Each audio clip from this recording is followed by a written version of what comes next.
Ka bang may problema sa pera? Asya, ito na ang solusyon bukod sa inyong pagiging masipag at matyaga. Kailangan mo ng 1 basong tubig at 3 bawang. At pagkatapos, alamin ang silangan po ng inyong puntahanan. Hindi ka nalalabas ng bahay po ninyo. Ang gagawin nyo lamang, aalamin mo ang silangan. Mga bandang alas 7 ng umaga. Ang pinaka-powerful na paggawa ng ganito ay Tuesday or Friday.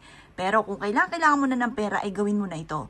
Pwede po ito kahit anong araw. Basta, sa umaga nyo siya gagawin ng alas 7 ng umaga. Ang numero 7 ay labis-labis na blessing at panungit ng swerte po yan.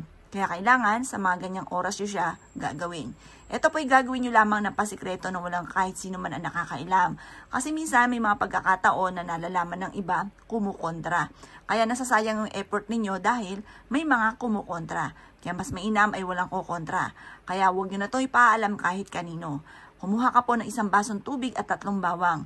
At pagkatapos ay i-wish nyo po ang lahat ng inyong ninanais. Sabihin nyo po, hindi na ako maubusan ng pera. Kailanman ay hindi na ako maubusan ng pera. Makakabayad na ako sa lahat ng aking mga pagkakautang at hindi na ako muli mangungutang pa. Mula sa puso ang pagwi-wish, taimtim na panalangin. Walang imposible sa mga tao na masipag at matyaga. Ngayon, minsan nga lang masipag at matyaga ka pero parang sa walat-wala ang inyong pagiging masipag at matyaga.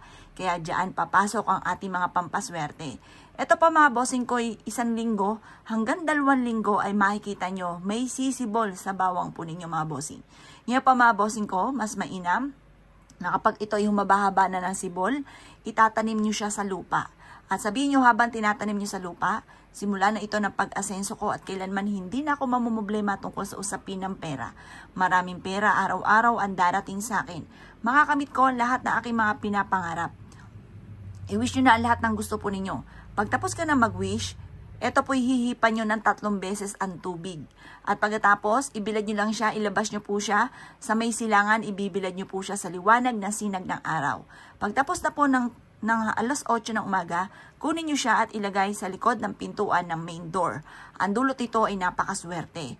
Kung lagi kami na malas, subukan nyo po itong gawin at napaka-epektibo po nito. Kayo mismo ay ma-amaze dahil magsusunod-sunod ang mga blessing na darating po sa inyo.